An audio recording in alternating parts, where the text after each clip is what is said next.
Good morning बच्चों। अब हम लोग आज पढ़ेंगे जो आपका 2 तारीख को नहीं 3 तारीख को एग्ज़ाम है। 3 दिसंबर 2025 को आपका एग्ज़ाम है कॉस्ट अकाउंटिंग का।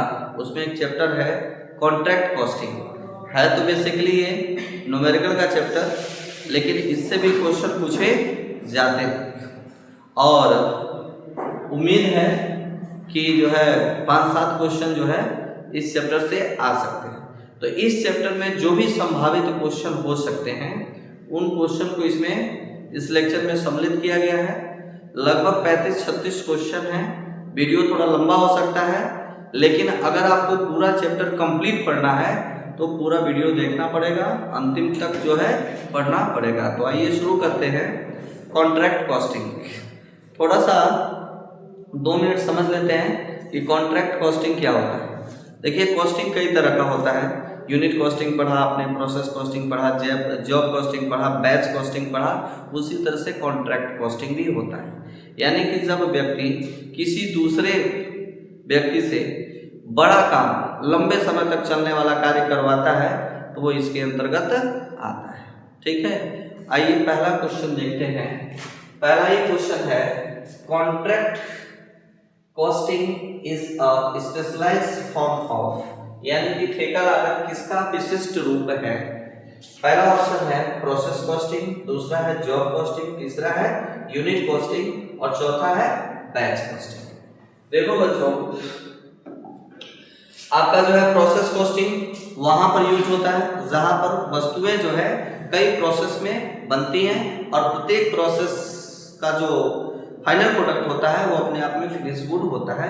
वहां पर जो है प्रोसेस कॉस्टिंग होता है, तो ये ऑप्शन नहीं होगा।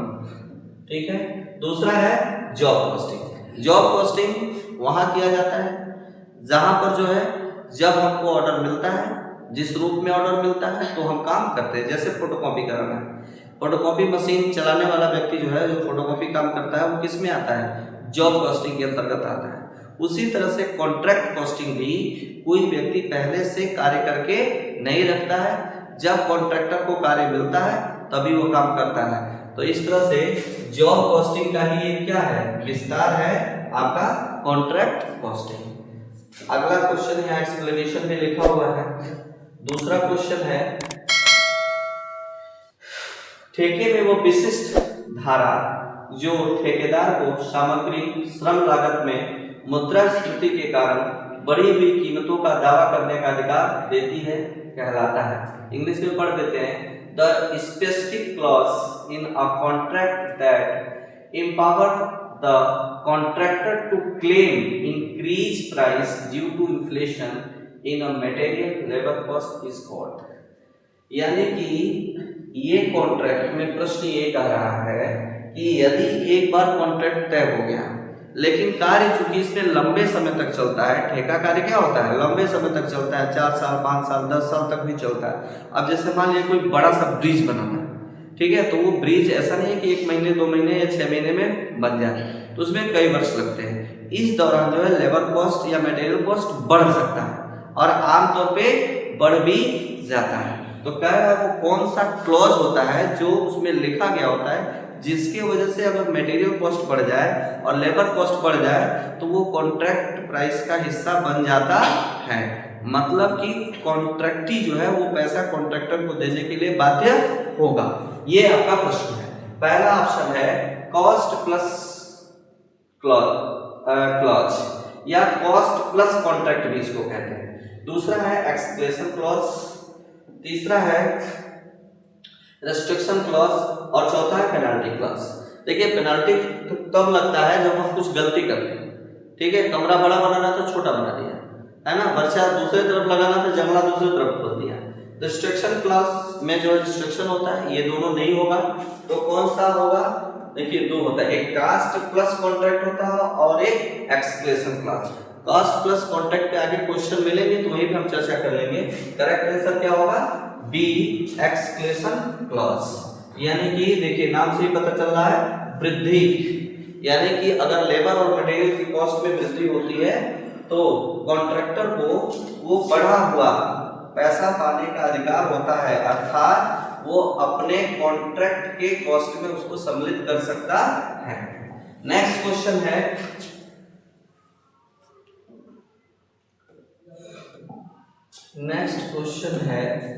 क्वेश्चन थोड़ा ऊपर, इसकी इंग्लिश वर्जन का है, इंग्लिश वर्जन यहाँ है।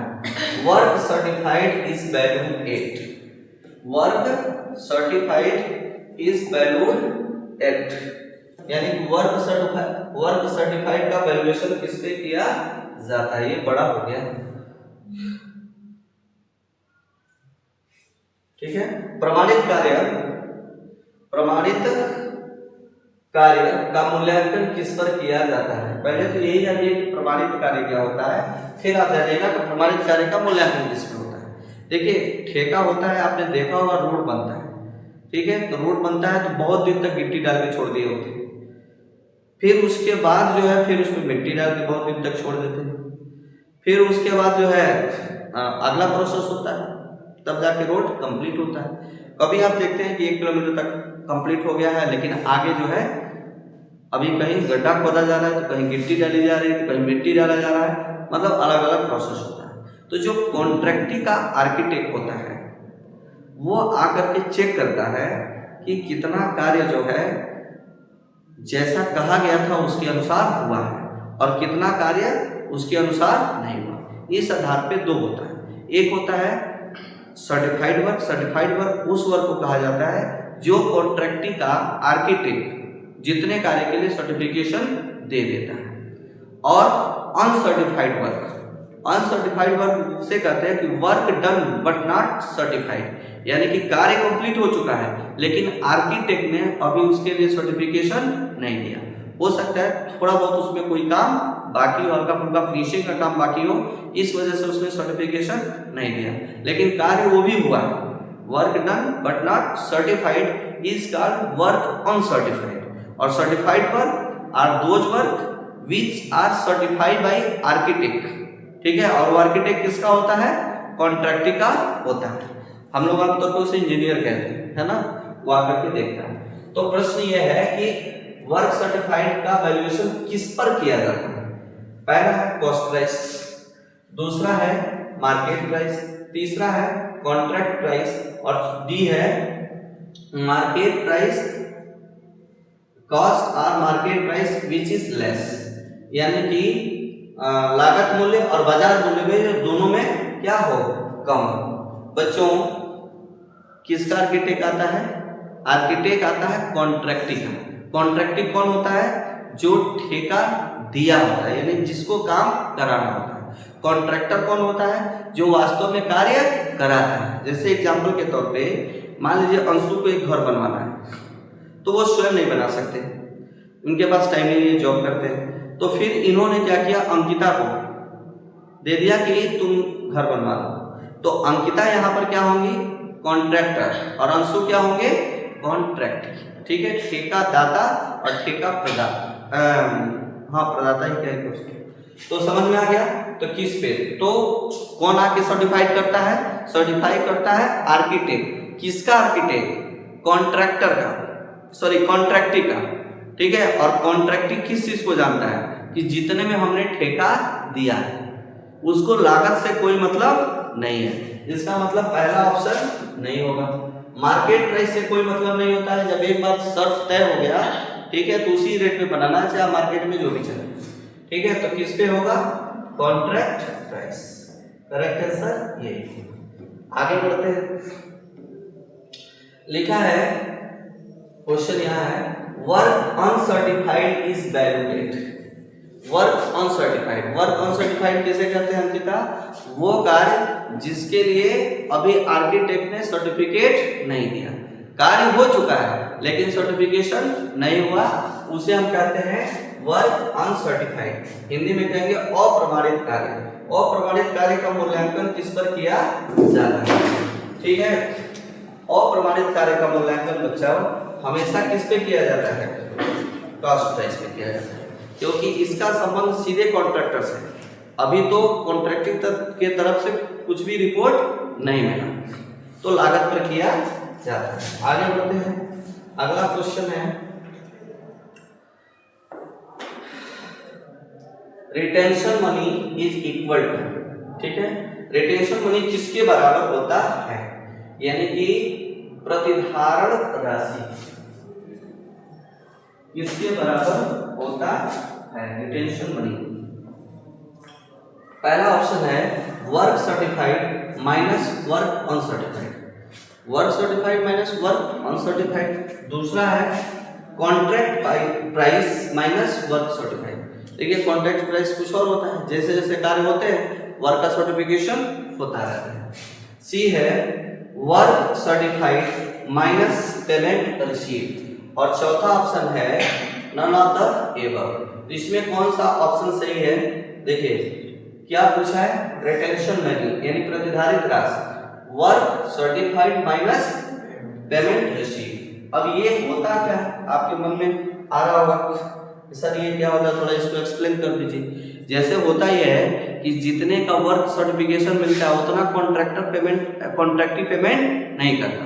जैसे 1 लाख का काम पूरा हो गया तो क्या करेगा, 80,000 दे देगा और कहेगा काम चालू रखिए, ठीक है, पेमेंट तो होता रहेगा। तो जो 20,000 रुपये उसने रोक लिया, कितना रोक लिया, 20,000। काम कितने का हुआ, 1 लाख का, ठीक है, और वर्क सर्टिफाइड कितने का हुआ, 1 लाख का, लेकिन पेमेंट कितना मिला, 80,000। तो जो 20,000 है वही क्या है, रिटेंशन मनी है।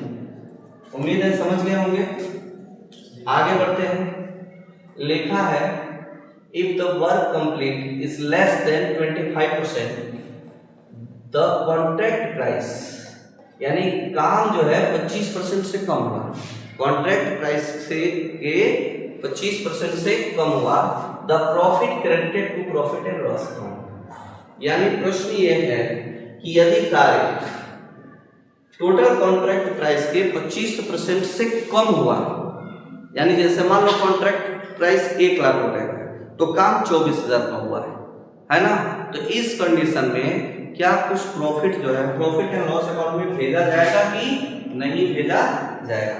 बच्चों अगर काम 25% से कम हुआ होता है तो कोई भी amount profit and loss account में नहीं भेजा जाता और सारा पैसा कहाँ भेजा जाता है, वर्क इन प्रोग्रेस में। कहाँ भेजा जाता है, वर्क इन प्रोग्रेस, WIP भेजा जाता है। तो करेक्ट आंसर क्या होगा, सी होगा। समझ गए होंगे। आगे बढ़ते हैं।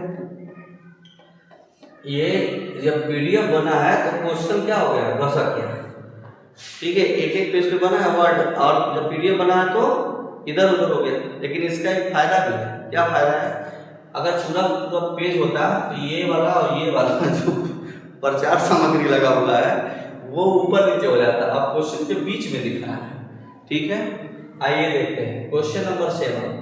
लिखा है if the work certified is 50% और मोर, काम 50% या उससे ज्यादा हुआ, बट लेस देन 90% आपका कॉन्ट्रैक्ट, लेकिन कॉन्ट्रैक्ट के 90% से कम हुआ। इसका मतलब ये है कि अगर मान लीजिए 1 लाख का कॉन्ट्रैक्ट प्राइस है तो काम 50,000, 60,000, 70,000, 80,000 या 89,000 तक हुआ, ठीक है, लेस देन 90%, 90,000 का नहीं होना चाहिए।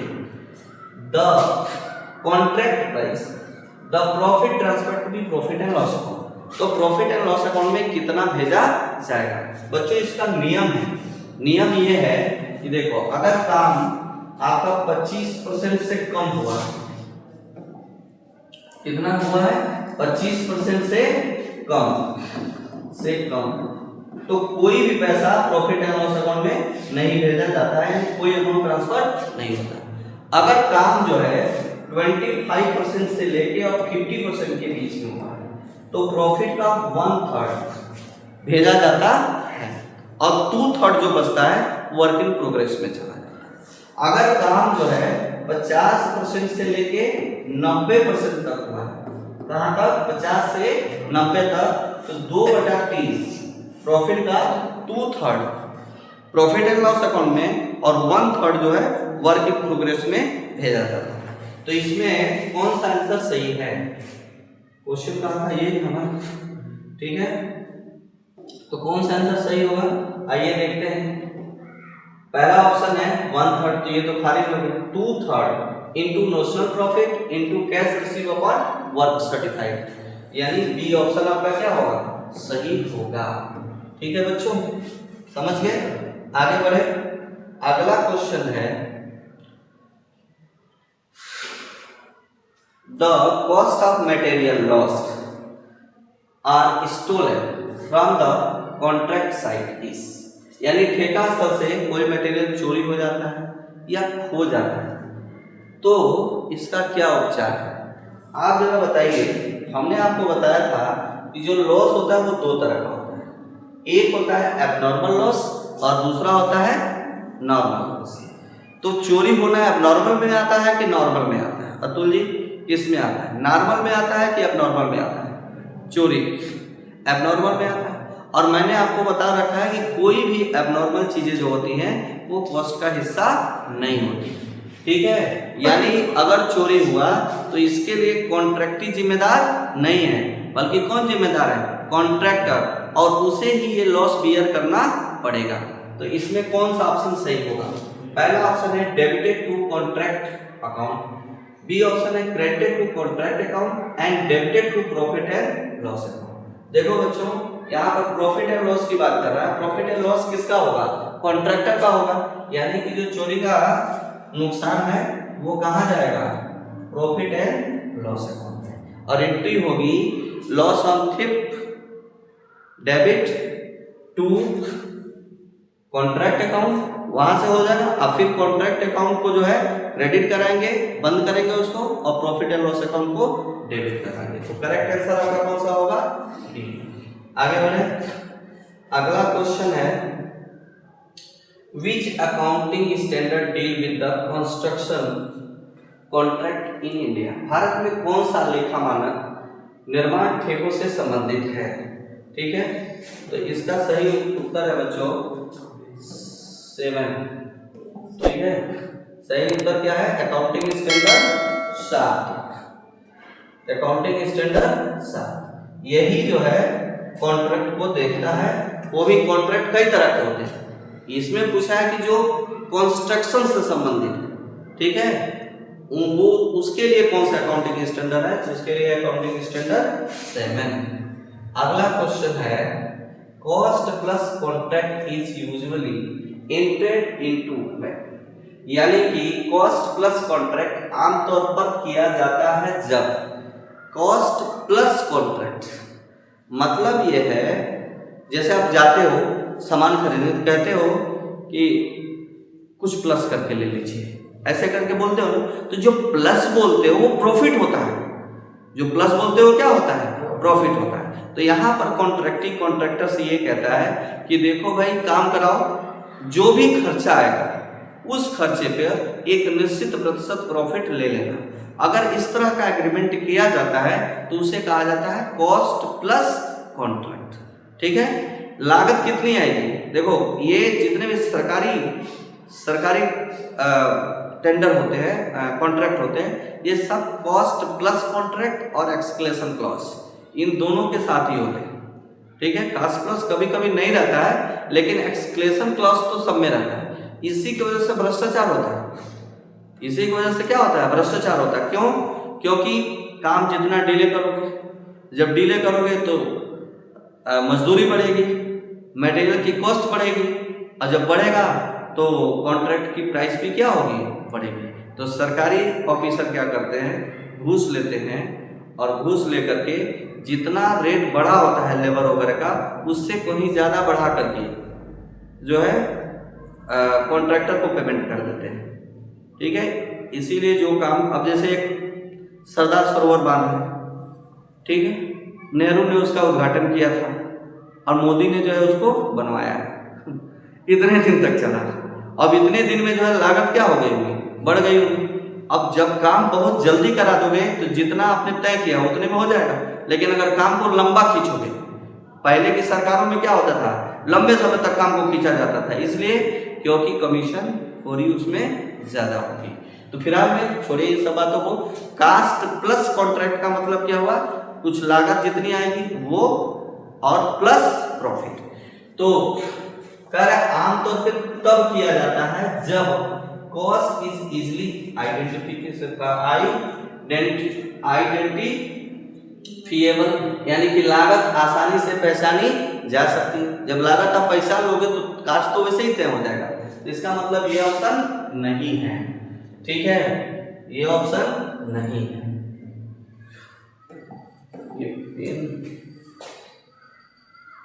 ये ऑप्शन खारिज होता है। दूसरा ऑप्शन है कॉन्ट्रैक्ट इज स्मॉल।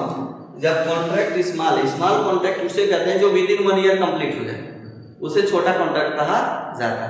तो विद इन 1 ईयर कंप्लीट हो जाए तो एक साल में कितना मजदूरी बढ़ेगा भाई, कितना लेबर चार्ज बढ़ेगा, इसका अंदाजा लगाया जा सकता है। इसका मतलब ये भी ऑप्शन नहीं होगा। अगला ऑप्शन क्या है?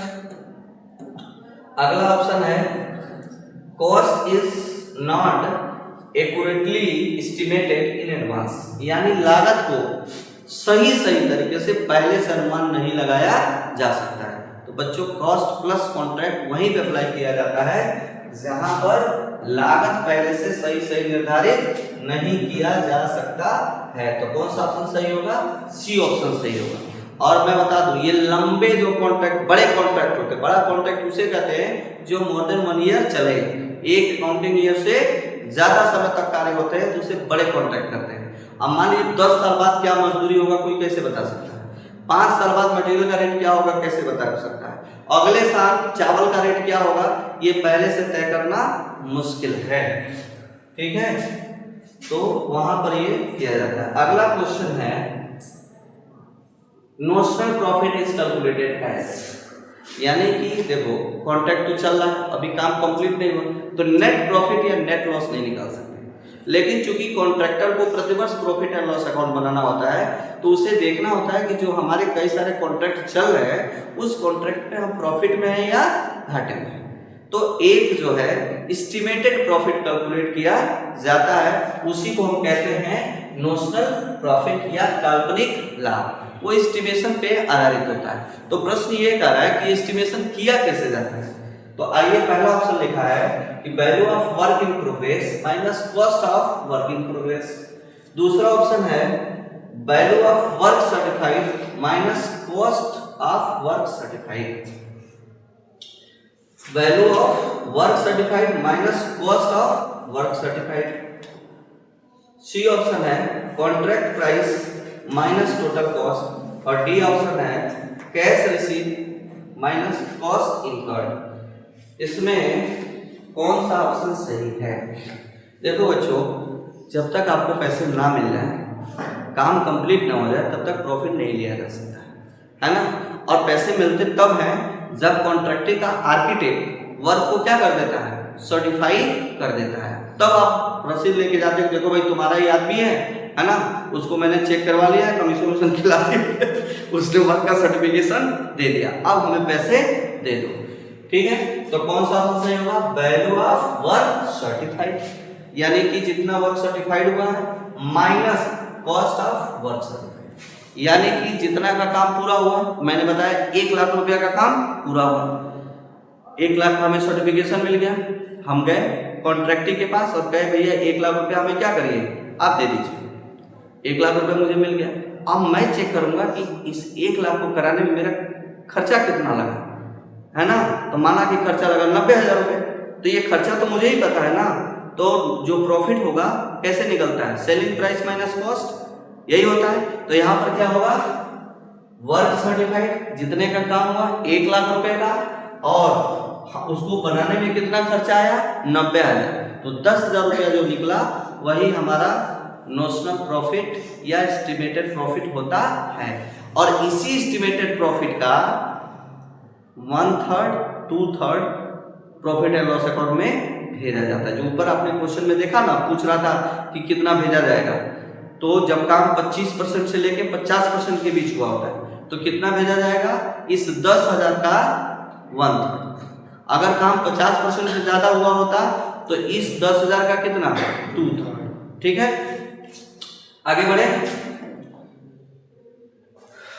अगला क्वेश्चन है क्वेश्चन 12, उप ठेका सब कॉन्ट्रैक्ट चार्ज।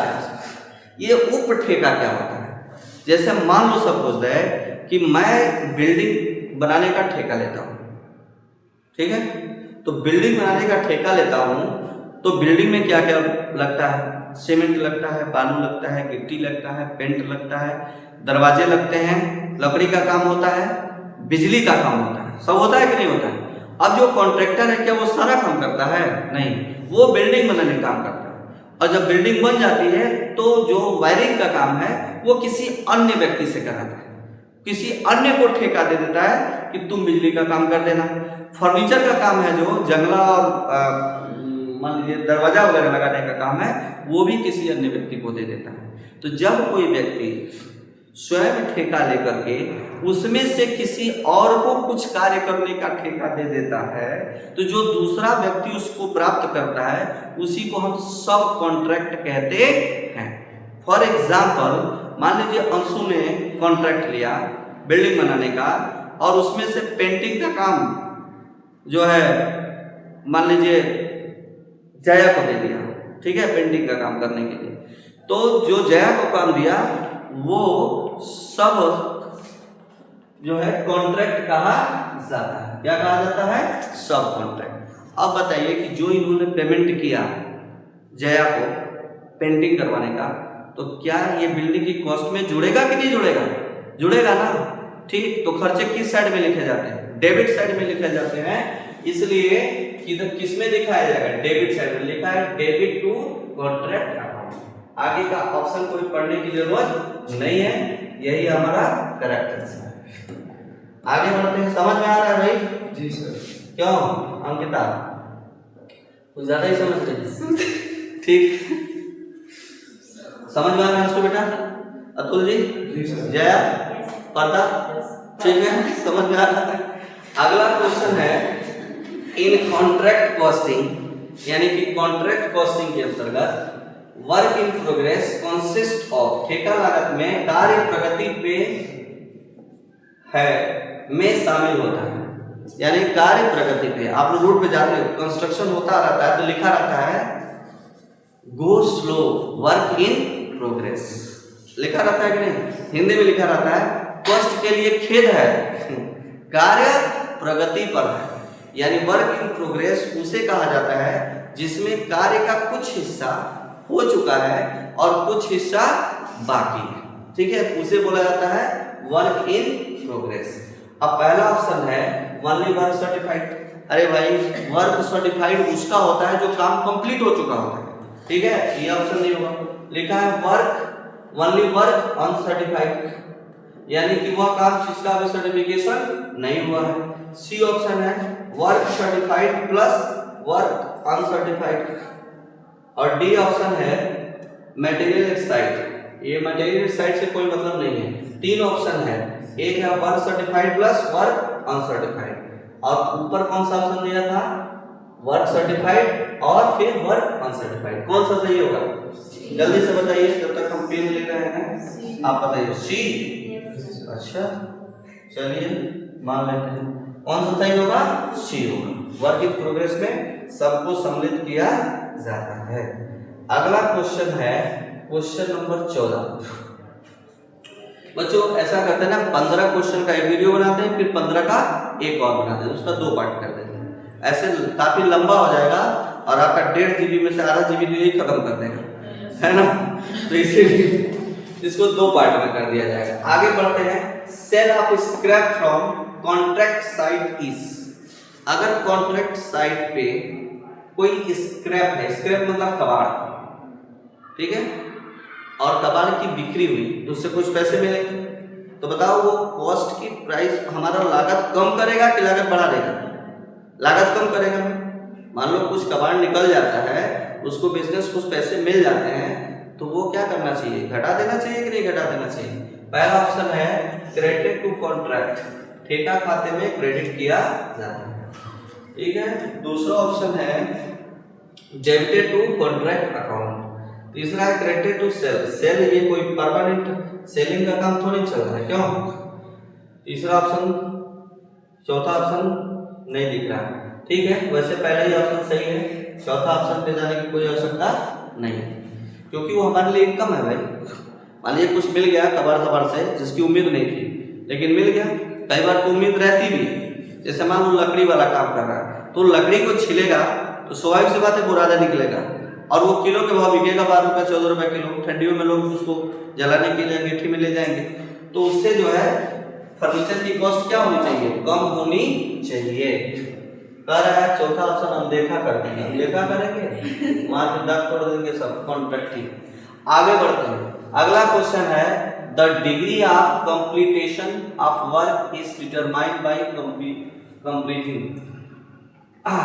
कार्य की पूर्णता की डिग्री निर्धारित करने के लिए तुलना की जाती है, यानी काम कितना हुआ है इसको पता करने के लिए आप किससे किसका कंपैरिजन करते हैं। अब चूंकि लंबे लंबे क्वेश्चन आप लगाए होते हैं तो ये बातें आसानी से समझ में आ जाती है। आइए फिर भी समझाने का प्रयास करते हैं। पहला ऑप्शन है work certified and contract price, दूसरा ऑप्शन है work certified and cash receive. देखिए work certified and cash receive का रेशियो निकाल करके हम वर्क इन प्रोग्रेस या पीएल में पैसे को भेजते हैं। अगला है cash receive and contract price, और अंतिम ऑप्शन है एक्सपेंस एंड कॉन्ट्रैक्ट प्राइस। तो सही आंसर होगा बच्चों work certified and contract price. ठीक है, तो अभी 15 क्वेश्चन हम लोगों ने पढ़ा। ठीक है, हम इसके अगले भाग में आगे जो है फिर 20 क्वेश्चन पढ़ा जाएगा। तब तक के लिए जाइए, ब्रेक है, 10 मिनट बाद फिर मिलते हैं।